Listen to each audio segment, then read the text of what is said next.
الحمدللہ رب العالمین والصلاة والسلام علی حبیبہ محمد وآلہ وصحبہ اجمعین اما بعد فاعوذ باللہ من الشیطان الرجیم بسم اللہ الرحمن الرحیم یسألونک ماذا ينفقون اللہم سبحانک لا علم لنا الا ما علمتنا انک انت العلیم الحکیم مولایا صلی وسلم دائما ابدا علی حبیبک من زانت بہ الرسول۔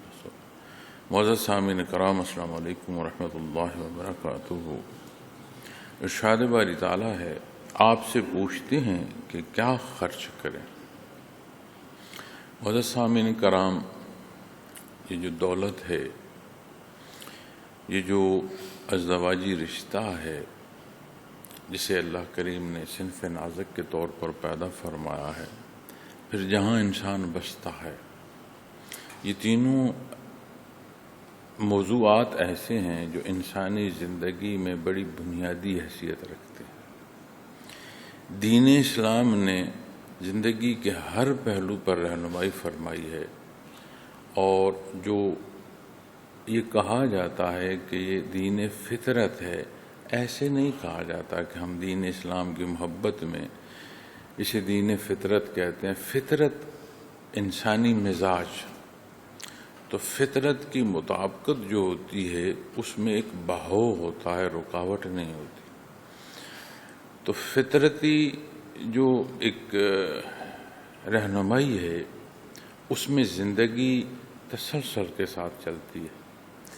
تو جب آپ دنیا داری میں آتے ہیں، ویسے تو دیندار بھی دنیا میں ہی رہ رہا ہے، لیکن جب لفظ دنیا داری کہا جاتا ہے تو اس سے مراد یہ ہوتی ہے کہ دین سے ہٹ کر اور مزاج ذاتی کے مطابق جو فیصلے کرتا ہے یا چاہتا ہے۔ تو وہاں پر یہ تین حصے، اب یہ تینوں حصے زندگی کی بڑی بنیادی حیثیت رکھتے ہیں۔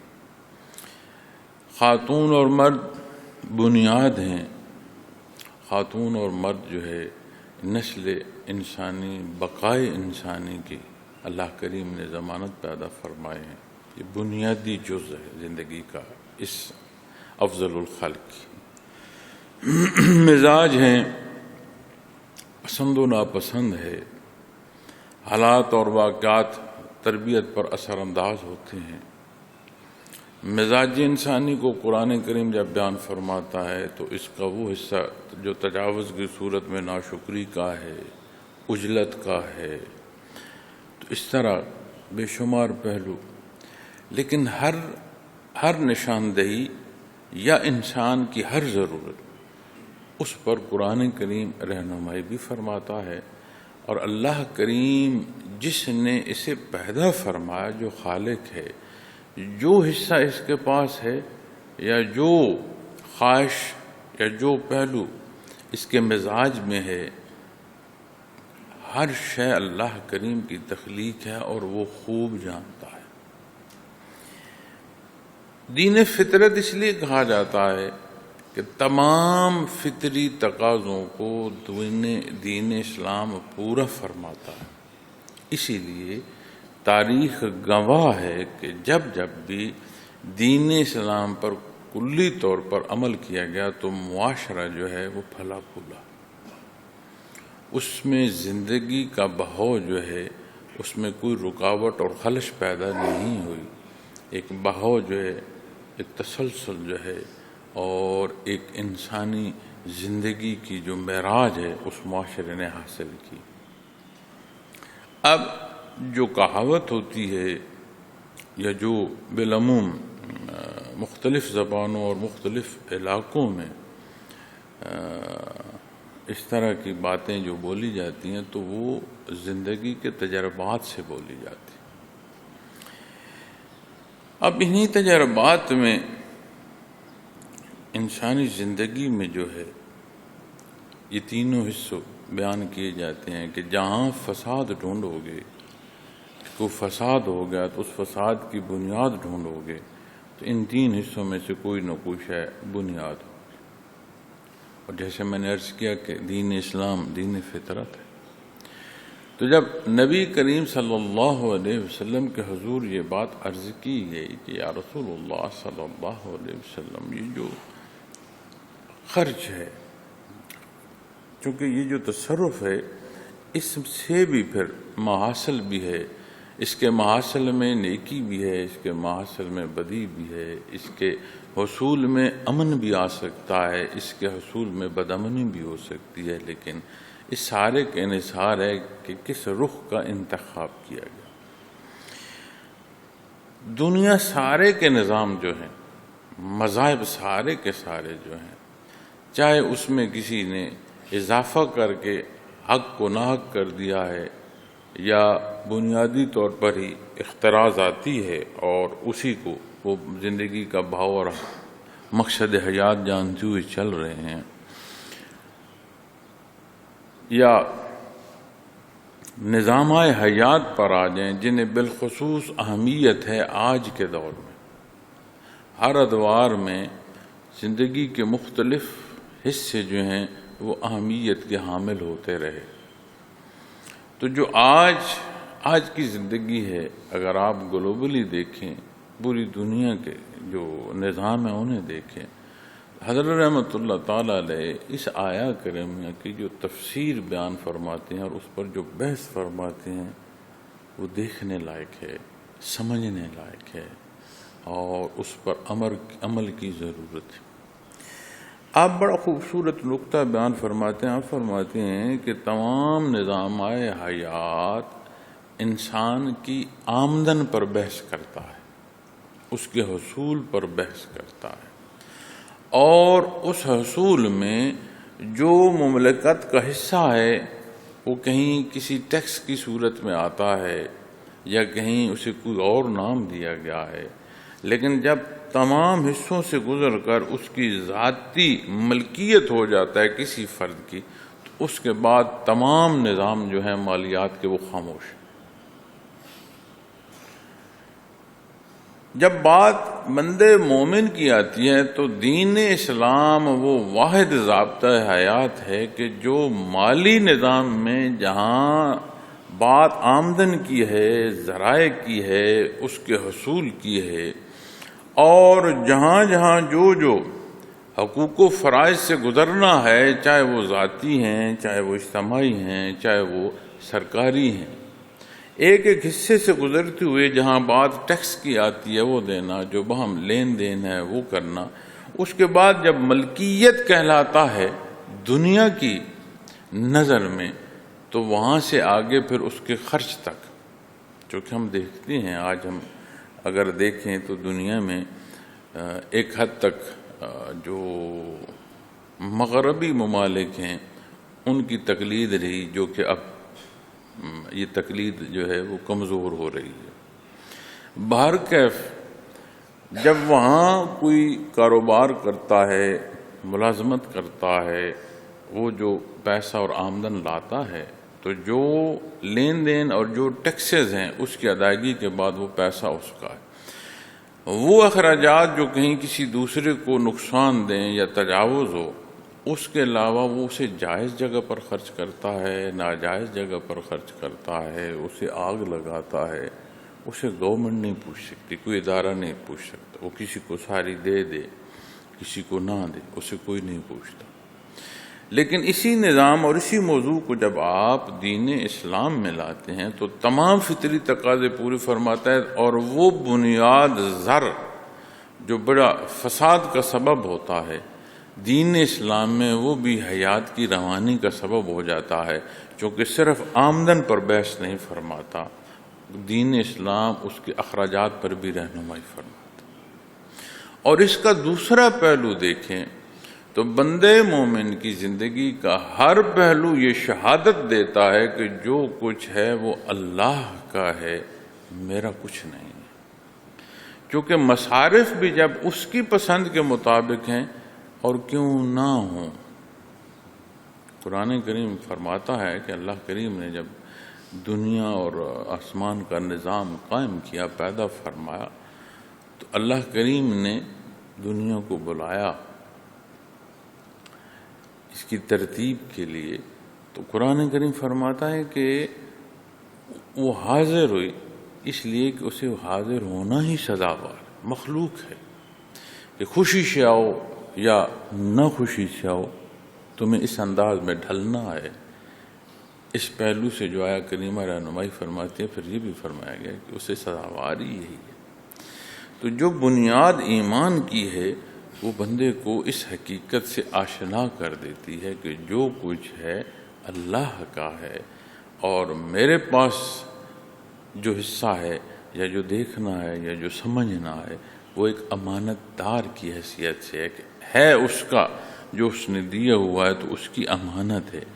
پھر جس کا مال ہے، جس کی ملکیت ہے، جس کا ملک ہے، اسی کے مطابق اخراجات بھی ہوں گے۔ پھر جب ہم آمدن پر بات کرتے ہیں تو تجارت بڑا بنیادی حصہ ہے ذریعہ آمدن کا۔ تجارت میں آپ اپنے پاس سے کچھ شے دیتے ہیں، اور یہ جو خرید و فروخت ہے کہ کہیں سفر کیا، وہاں سے خرید کر لائے، سفر و حضر کی تکالیف سے گزرے، پھر آ کر جو اسے بیچا، لیکن اس میں دو حصے آپ کے صرف ہوئے۔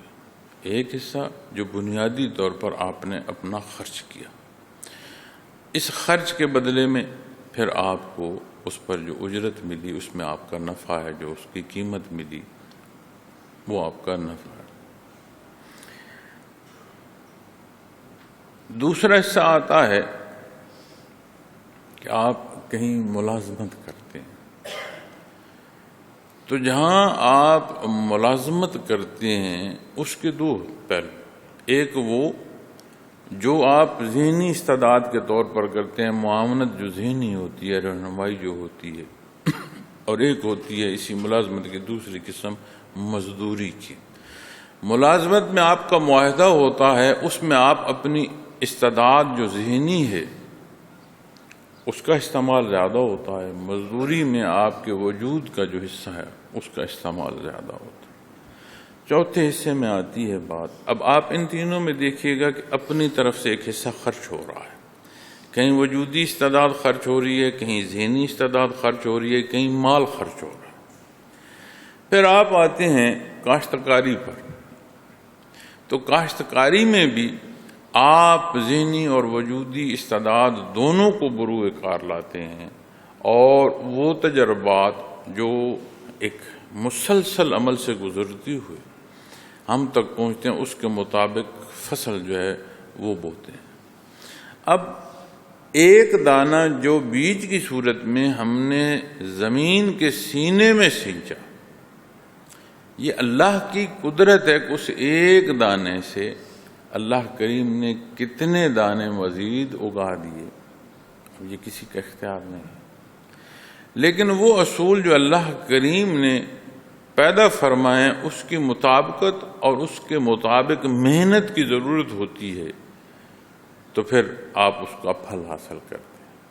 یہ چار بنیادی طور پر ذرائع ہیں، تو جو انہی اگر ہم بحث کریں نا اپنی ذرائع آمدن کو، انہی چار میں سے کسی ایک کا کوئی جز اس میں داخل ہوگا، اور اگر ان چار کا کوئی جز داخل نہیں ہے تو پھر ذریعہ آمدن مشکوک ہو جاتا ہے کہ اس میں کوئی فرق ہے۔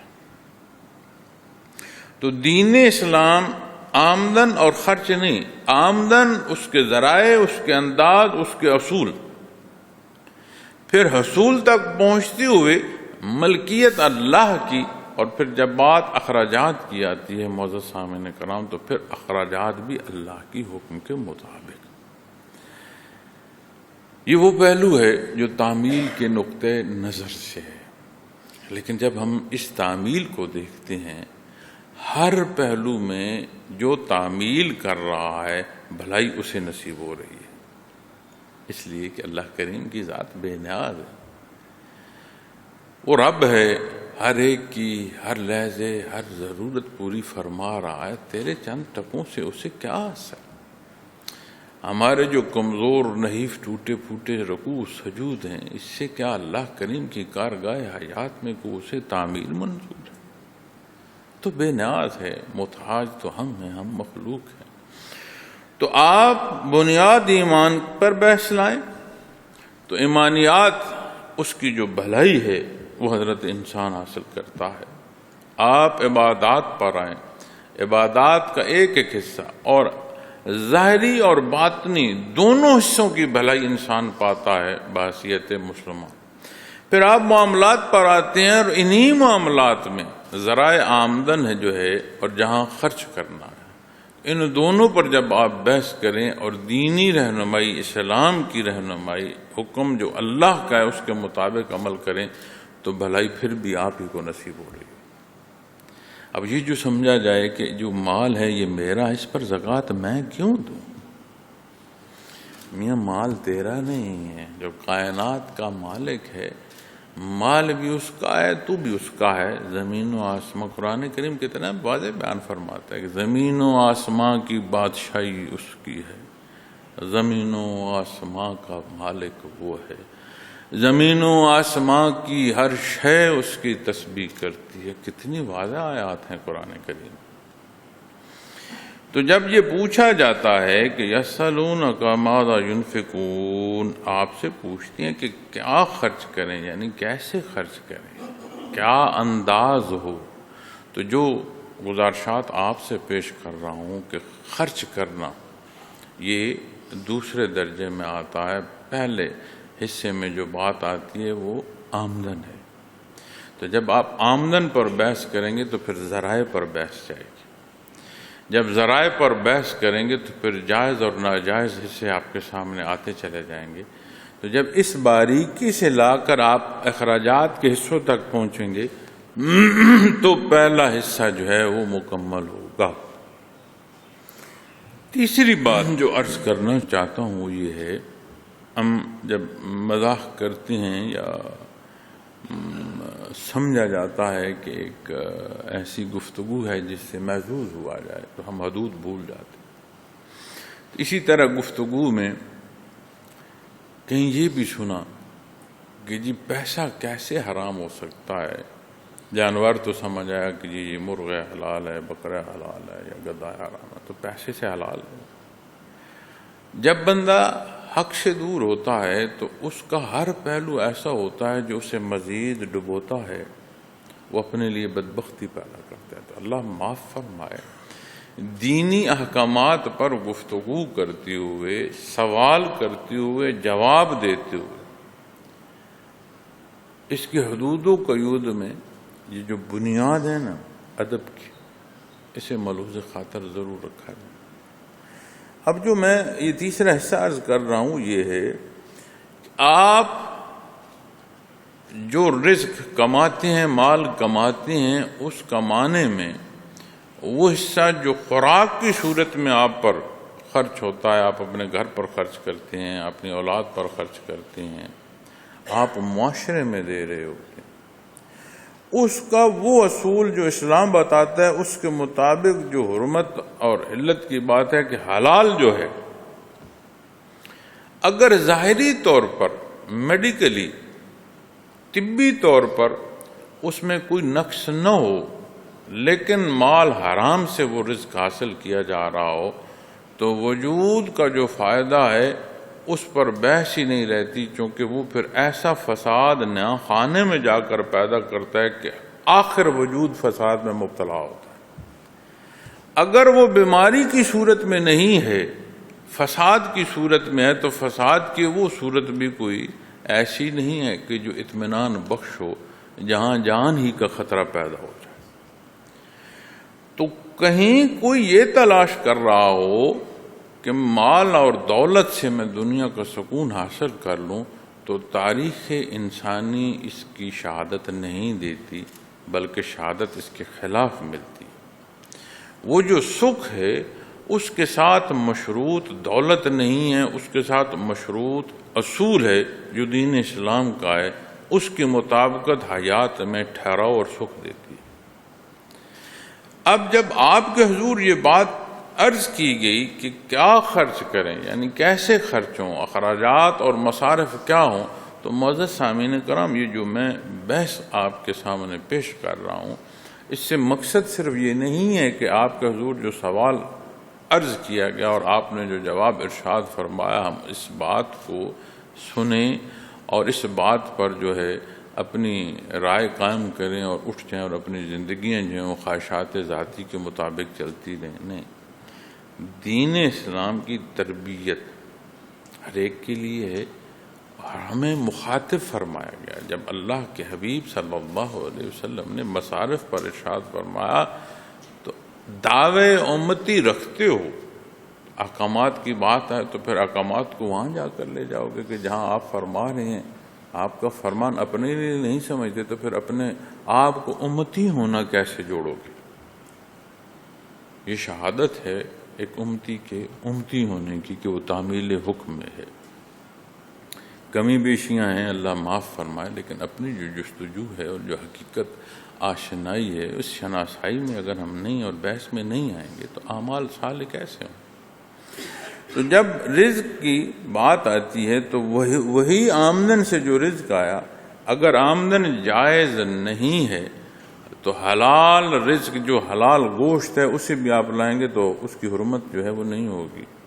وہ بات یہ آئے گی کہ وہ حرام ہے، وہ حلت جو ہے جائز نہیں آئے گی، اس پہلو پر نہیں آئے گا. اچھا، جب آپ اسے طبی طور پر دیکھتے ہیں تو صحت افزا ہے، اس کے اثرات صحت افزا نہیں ہوتے. سب سے پہلے جو وہ فساد پیدا کرتا ہے وہ آپ کے ایمان کو اور کمزور کرتا ہے. آپ کی بنیادیں، آپ کا ماننا سارا وہ بنیاد ہلا دیتا ہے. پھر وہ قوت جو وجود میں آتی ہے اس قوت کے مصارف جو ہیں وہ پھر جائز حصوں کی طرف جانے کے بجائے ناجائز حصوں پر خرچ ہوتے ہیں اور شیطان کے پیچھے چلنا شروع کر دیتا ہے. تو جب دین اسلام کے مطابق عمل اختیار کیا جائے معزز سامعین کرام تو پھر اس کے اصول و ضوابط سہل اور آسان، استعمال خوبصورت اور نتائج سکھ والے ہوتے ہیں، اس میں دکھ نہیں ہوتا. تو جب آپ کے حضور یہ سوال عرض کیا جا رہا ہے تو ضرورت ہے کہ آج جب ہم جہاں پہنچیں تلاوت کرتے ہوئے، اپنے لیے رہنمائی حاصل کرتے ہوئے، اپنے لیے اللہ کا حکم اور نبی کریم صلی اللہ علیہ وسلم کا فرمان تلاش کرتے ہوئے، تو پھر یہاں ضرورت ہے کہ میں اپنے ذرائع پر جاؤں کہ جو اللہ کریم نے مجھے اسباب دیے ہیں، جو وجودی ذہنی استطاعت دی ہے، میں اس حصے میں جو میری ضروریات زندگی ہیں یا جو میرے فرائض ہیں ان کی تکمیل میں جو میری جستجو ہے وہ کیا ہے. اور چوتھا نقطہ اور عرض جو ہے رزق کے حوالے سے اور ذرائع آمدن کے حوالے سے عرض کروں گا. اصول ہے کہ سبب اختیار کرو. سبب جب کہا جائے اختیار کرو تو اس کا رخ درست ہونا اس کے ساتھ شامل ہے کہ آپ اپنی محنت کریں، آپ حالات کے مطابق جو ہے اپنا کاروبار شروع کریں. اب یہ نہیں ہو سکتا کہ موسم کٹائی کا ہے اور آپ بیج رہے ہوں. بیج کے موسم میں ہی بیجا جائے گا تو فصل ہوگی. پھر جو اس کے اصول ہیں، جو محنت درکار ہے، جب ہل چلانے کا وقت ہے تو اس وقت ہی ہل چلایا گیا. تو پھر ہم اپنے معمولات زندگی میں کاروباری حیات کے پہلوؤں میں کیوں نہ یہ دیکھیں. اپنی استعداد سے باہر کام کرتے ہیں، حیثیت سے زائد کام کرتے ہیں. پھر ہمارا گمان ہوتا ہے کہ کوئی ہمیں جو ہے وہ کما کر دے دے. اب یہ اصول کے مطابق نہیں ہے. تو وہ کام بندہ کرے جو کر سکتا ہے، وہ کام کرے جو حالات کی مطابقت رکھتا ہے، اور اتنا کرے جتنا کر سکتا ہے. معاملہ اللہ کے سپرد. قل ما انفقتم من خیر فللوالدین والاقربین والیتام والمساکین وابن السبیل. اب اخراجات کرنے کی جب بات آئی کہ کیا خرچ کریں، کیسے خرچ کریں، تو اللہ جل شانہ نے ارشاد فرمایا کہ اے میرے حبیب فرما دیجئے کہ جو کچھ مال تم خرچ کرو تو وہ ماں باپ اور قریبی رشتہ داروں اور یتیموں اور محتاجوں اور مسافروں کے لیے ہے. اب اخراجات کے نقطہ نظر سے جب دیکھیں گے تو آپ کے مال پر سب سے پہلا حق جو ہے قرآن کریم والدین کا بیان فرما رہا ہے۔ والدین کے حقوق قرآن و احادیث میں دیکھیں، پھر ہم اپنے اعمال دیکھیں، اپنا وہ برتاؤ جو ہم اپنے والدین کے ساتھ کر رہے ہیں اس کا جائزہ لیں کہ ہم کیا اور کیسے کر رہے ہیں۔ ہمارا والدین کو جواب ایسا تو نہیں ہے جس سے انہیں تکلیف پہنچ رہی۔ آپ جو والدین پر خرچ کرتے ہیں یہ اللہ کی راہ میں خرچ گنا جاتا ہے۔ آپ فقہ پر اسے بحث کریں۔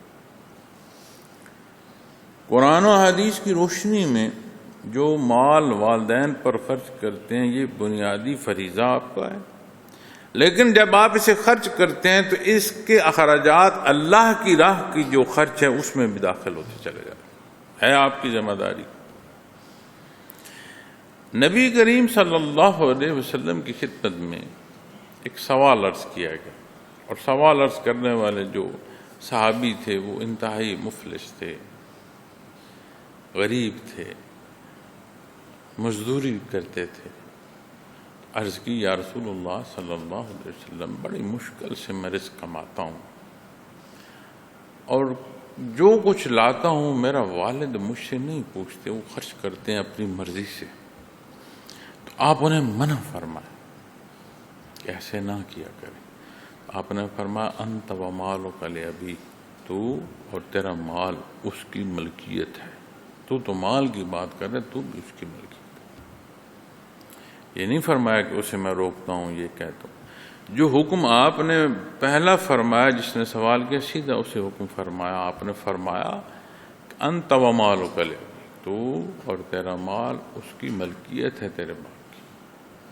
اب آپ دیکھیں کہ والدین کے جو حقوق ہیں وہ کس درجے کے ہیں، پھر دیکھیں کہ اگر یہ خوش نصیبی ہے کہ ہمیں ان کی خدمت کا موقع میسر ہے تو یہ ضرور دیکھیں کہ ہم اس موقع میں ہم کیا کر رہے ہیں۔ معزز سامعین کرام،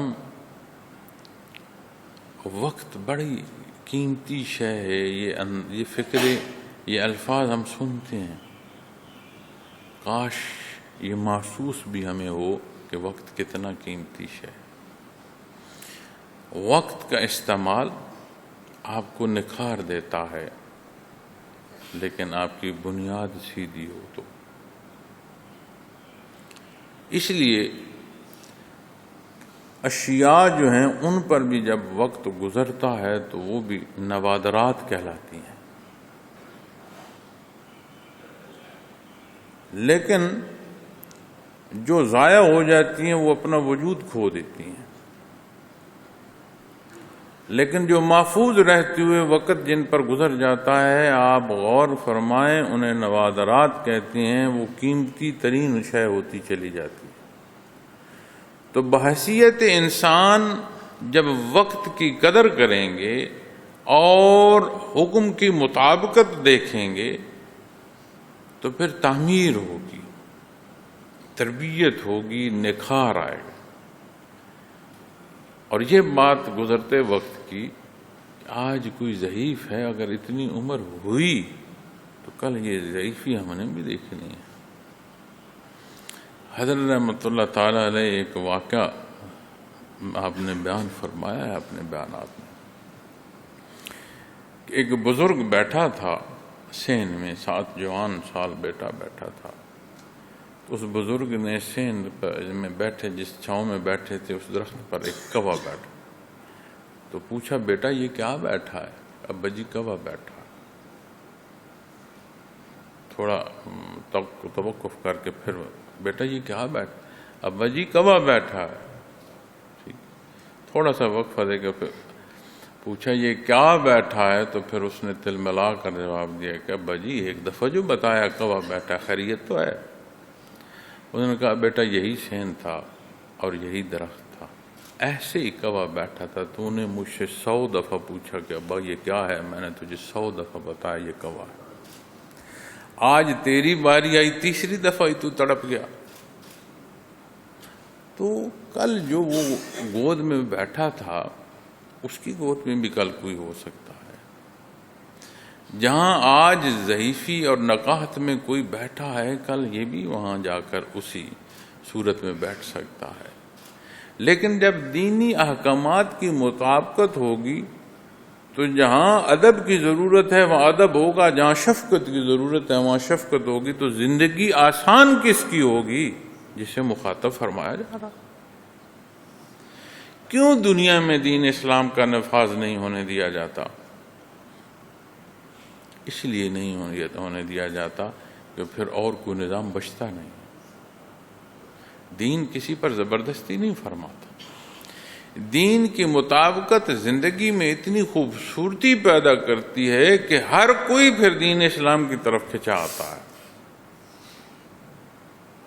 تو جب بات والدین کی آئے تو وہ ذریعہ ہیں تمہیں دنیا میں لانے کا. تیرے وجود میں ان کا خون شامل ہے، ان کا حق ہے کہ ان کی خدمت کی جائے. جو تو کہتا ہے تیرا مال ہے، بنیادی طور پر تو یہ مال اللہ کا ہے. جو تو کہتا ہے میرا تو میں اللہ کا، مال اللہ کا، تو لفظ تیرا کہاں رہا کہ تو اپنی طرف منسوب کرے میرا. پھر وہ جو اللہ نے تجھے والدین کی صورت میں بزرگ ہستیاں عطا فرمائیں، تیری ان کی نسبت کیا ہے؟ اور کیسے دکھ کی بات ہے معزز سامعین کرام کہ بوڑھے والدین دروازے کی طرف دیکھتے رہیں اور ہم کیا ہے جی ہم مصروف ہیں، پہنچ نہیں سکے. تم ان انتظار کرتی آنکھوں کو، ان کی محبت، ان کی تڑپ کو تاآن نہیں سمجھ سکتے کہ جب تو دروازے کی طرف دیکھے. پھر جیسا کو کرتا ہے ایسے حالات پاتا ہے. دنیا میں یہ دیکھا گیا ہے کہ جو تلخیاں والدین سے کر رہے ہیں کل ان کے ساتھ تلخیاں ہو رہی ہوتی ہیں. وہ دنیا میں اپنا حساب چکتا کر رہے ہوتے ہیں. کیوں کہ جو اس بنیاد پر ٹیڑھا ہے اس کے باقی معاملات بھی درست نہیں ہو سکتے. پھر جو خوراک وہ اپنی اولاد کو اور جو تربیت اپنی اولاد کو دے رہا ہے وہ پھر اسی ڈگر پر وہ بھی چلنا شروع ہو جاتے. اور سب باتوں سے بڑھ کر جو بات ہے اللہ کریم نے حکم کیا دیا. ہم کہیں کہ میں آج اچھا بولوں تو آگے سے کوئی مجھ سے اچھا بولے. آج میں اچھا اپنے والدین کے ساتھ کروں کل میری اولاد میرے ساتھ اچھا کرے. تو اس بات کو ہم کیوں نہ سمجھیں جو بنیاد ہے کہ میرے اللہ کا حکم ہے. والدین کو والدین ہونا، اولاد کو اولاد ہونا، یہ شرف کس نے بخشا ہے؟ اللہ. تو جب اس بنیاد پر آؤ گے تو یہ بنیاد تمہیں محتاجی سے نکال دے گی. پھر تمہیں یہ نہیں ہوگا کہ میں نے اچھا کیا تو مجھ سے اچھا ہو. تو اپنے عمل کو دیکھتا ہوا اپنے اللہ کی رضا پر چل رہا ہو. تو معزز سامعین کرام، یہ اللہ کا کرم اور احسان ہے کہ کسی گھر میں کسی کو والدین کی صورت میں اللہ کا احسان نصیب ہو، اس کا کرم نصیب ہو، اور پھر وہ اسے ضعیفی میں مل جائے. ان کی وہ خدمت، ان کے جوابات عمر واپس دھکیلتی ہے. بچپنے میں قرآن کریم بیان فرماتا ہے کہ واپس لوٹا دیتے ہیں. تو واپس جب لوٹتا ہے تو عجیب صورتحال پیدا ہو جاتی ہے کہ ہر شے کو جانتے ہیں، میں یہ بھی جانتا ہوں، میں یہ بھی جانتا ہوں، مجھے یہ بھی معلوم ہے. پھر ہر شے کے بارے میں بندہ سوال کر رہا ہوتا ہے، یہ کیا ہے، یہ کیا ہے، یہ کیا ہے، اور سوال پھر بار بار کر رہا ہوتا ہے. اسے کوئی نہیں پتا ہوتا کہ میں تھوڑی دیر پہلے پوچھوں. تو وہ جو بچوں کی طرح بہلا کر اپنے پیارے والدین کو رکھنا، اس میں ایک دفعہ دیکھو تو صحیح کہ کتنی اس کی مٹھاس ہے. اس پہلو پوچھتے رہنا، یہ تیری زبان تھکتی ہے تو جواب دیتا ہے، پوچھیں تو جواب دیتا ہے. تو قرآن کریم نے تلخ لہجے سے بھی منع فرمایا کہ کوئی سختی سے اف بھی نہ کرے. ساری محبتیں، ساری رشتے اپنی جگہ پر، لیکن یہ بنیاد سمجھ آ جائے کہ میرے اللہ کا حکم ہے، یہ کافی نہیں، یہ مستغنی کر دے گا۔ تو جتنے احکامات دین کے ہیں، جتنا عمل نصیب ہوتا جاتا ہے اتنا ایمان مضبوط ہوتا جاتا ہے، مزید نیکی کی توفیق نصیب ہوتی ہے۔ تو جب آپ ضروریات کی تکمیل میں آؤ گے، دیکھو گے اپنے اخراجات کو، تو پہلا حصہ فرمایا اللہ کریم نے